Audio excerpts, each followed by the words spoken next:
আসসালামু আলাইকুম। তো আমি আসলে আপনাদেরকে বলেছিলাম যে হান্নান মাসুদ সেখানে বসে, বসে ভিকটিম কার্ড প্লে করতেছে। এটার প্রমাণ আজকে আমি একটা প্রমাণ আপনাদেরকে দিব। সেটা হচ্ছে এই হান্নান মাসুদের এই স্ক্রিনে যে ছেলেটাকে দেখতেছেন সে রাত্রে অনেক রাত্রে একটা ফেসবুকে পোস্ট করে ঘুমিয়ে পড়ে। সে রক্তের বদলা নিতে চায় এই টাইপের কিছু সে লিখে সে কিন্তু কি করছে?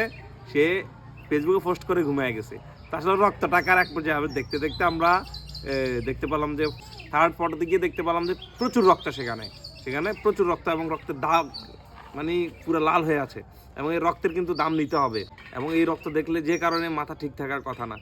আমরা খুব ভালোভাবে প্রত্যক্ষ করে দেখলাম যে এই যে কোনায় দেখবেন আপনারা কোনায় একটা হাঁসকে জবাই করা হাঁসের রক্তকে তাদের শরীরে মেখে তারা কি করতেছে রক্তের দাম নেবে কাদের উপর থেকে বিএনপির উপর থেকে আসলে মব তৈরি করে হাতে টাকা এমন একটা ডিসগাস্টিং কালচারে নিয়ে যাচ্ছে এরা মানে যে কোনো কিছু ঘটলেই বিএনপি অথচ হান্নান মাসুদ নিজে জায়গায় উপস্থিত থেকে বিএনপির পার্টি অফিস বন্ধ করার পরও কেউ একটা কথা বলতে পারলো না আজকে এতক্ষণে যে হান্নান মাসুদ তুমি এই কাজটা ভালো করো নাই এবং তারা এই যে হাঁস মুরগি কিংবা অন্যান্য পশু পাখির রক্ত দিয়ে নিজেদের পায়ের সাথে নিজেদের হাতের সাথে লাগায় তারা কি করে ফেসবুকে বিবৃতি দেয় যে রক্তের বদলা নেওয়া হবে।